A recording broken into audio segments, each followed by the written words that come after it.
I'm going to bring out Dave Mays next, but before I do, I want to tell you a little bit of a story about him. Now, I don't want you to take, hold this against Dave at all. Dave Mays was responsible for the breakdown of my last major relationship. He only found this out tonight, actually. He didn't actually do anything actively. You know that scene in Friends when Rachel and Ross are talking? Rachel says that what she had with Paolo was raw animal sex, and Ross throws his rattle out of the pram. Know that scene? Yeah. Okay, so my ex-boyfriend liked to think of himself as quite a funny man, and he was quite funny. But our first major argument that caused the first time we broke up was because I told him that David Mays was the funniest man I'd ever met. And without further ado, please welcome to the stage, Mr. David Mays.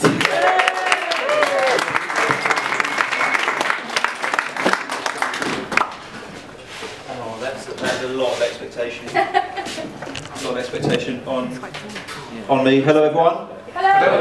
Hello, everyone. Hello, you as well. You both got lovely hair. Both got lovely hair. Is it your own? Yeah, because I know you're not renting. Because a lot of people, that are renting, the most they can't afford to buy houses. Houses. Who's an undergrad here?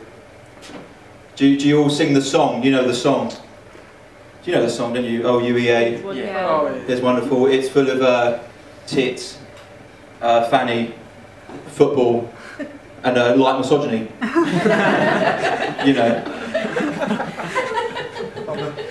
But that was fine. That was fine in my day.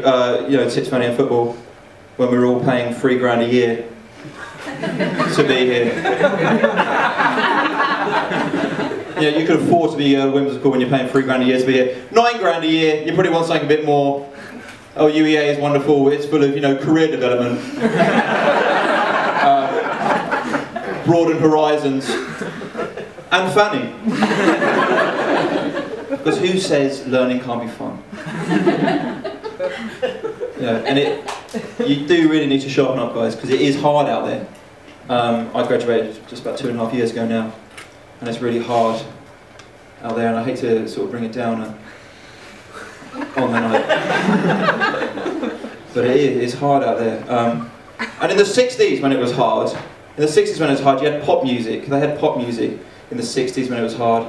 In the 60s when it was hard, you had Bob Dylan, and he'd say stuff like, "Oh, Mr. Tambourine Man, sing a song for me.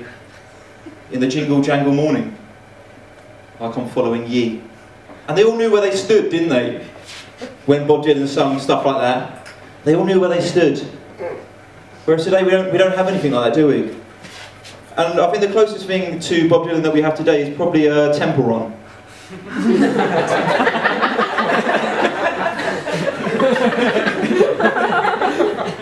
Because Temple Run is a perfect allegory for modern life.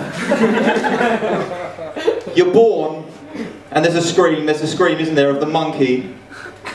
The monkey that wears the skull, and the monkey's chasing you. And the monkey's a metaphor for death.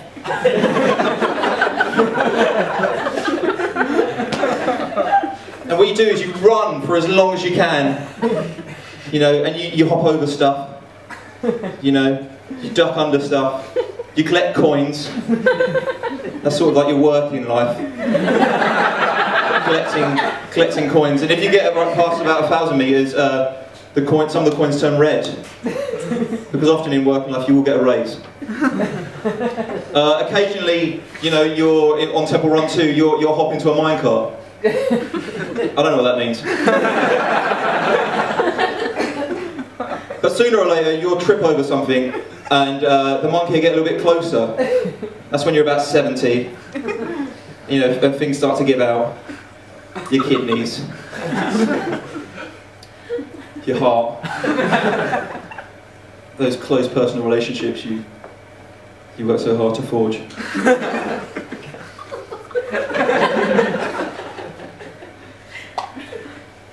And then sooner or later you might trip over something again, or you might forget to turn, and you'll either fall off a ledge and die, or the monkey will catch you and you will die. And that's death.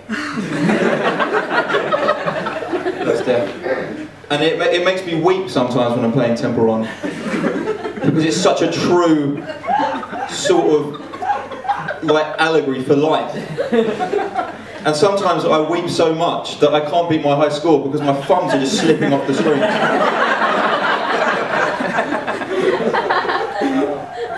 It's hard out there. It is hard out there. It's hard out there, and that's why I'm going to talk to you guys quite extensively about the job centre.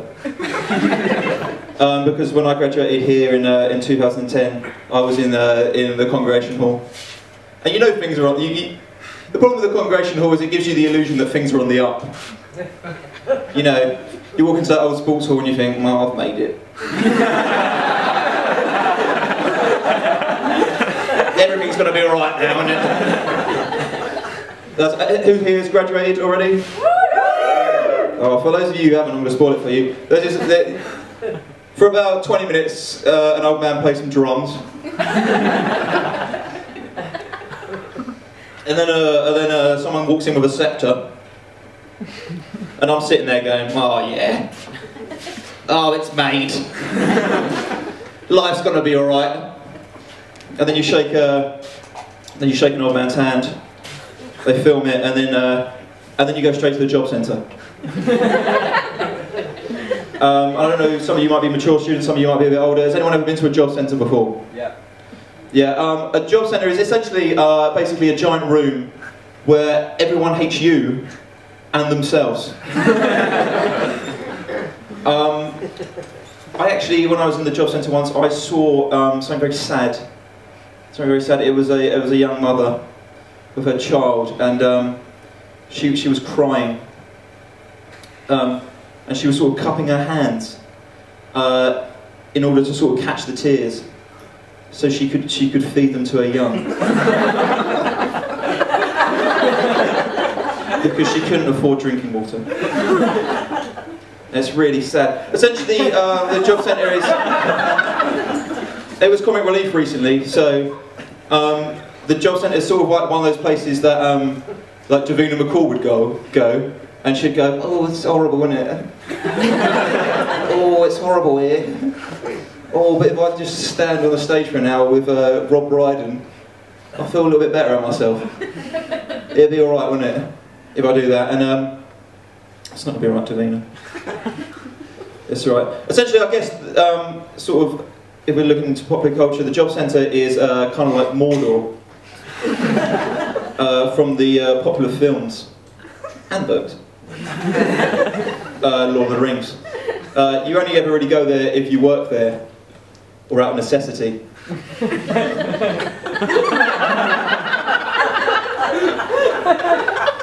And what I would say about Sam and Frodo is they only ever had to go to Mordor once, where I was going to the job centre fortnightly. Yeah, so yeah, I've had it rougher than Frodo. I guess you could say.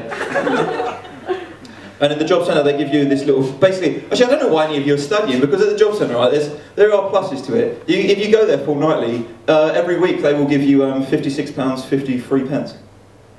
And why are you doing the university, guys? But you do have to do a lot of work to get that. You have to fill in your looking for work book, which I'm going to show you now. So you're looking for workbook, you have to fill this thing in, and basically you have to show that you're... What you do, yeah, is you write into the book, you say, yeah, I was looking for a job. And they give you some money. This is my looking for workbook here. Yeah, I will show you, I'll show you. I'm just going to turn around and open it because there's a punchline on the back.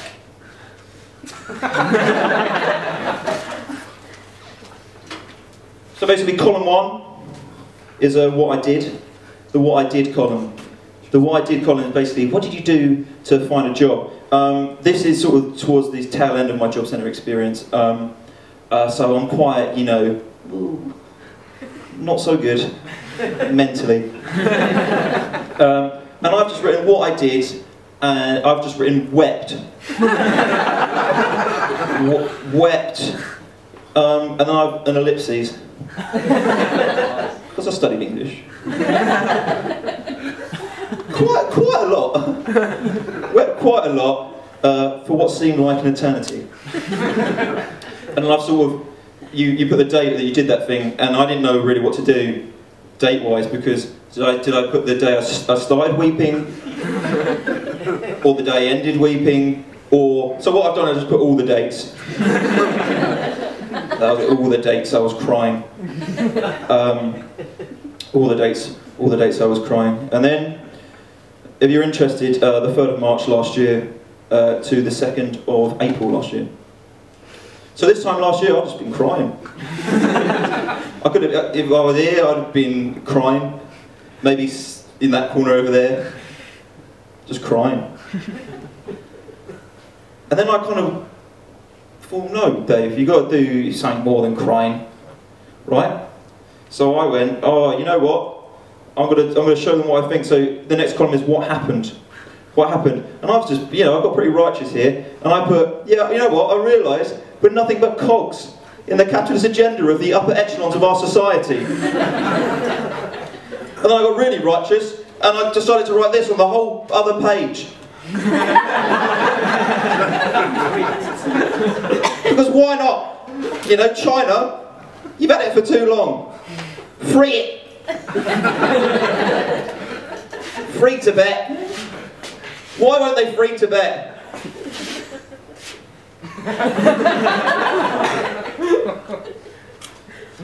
I don't know either. No.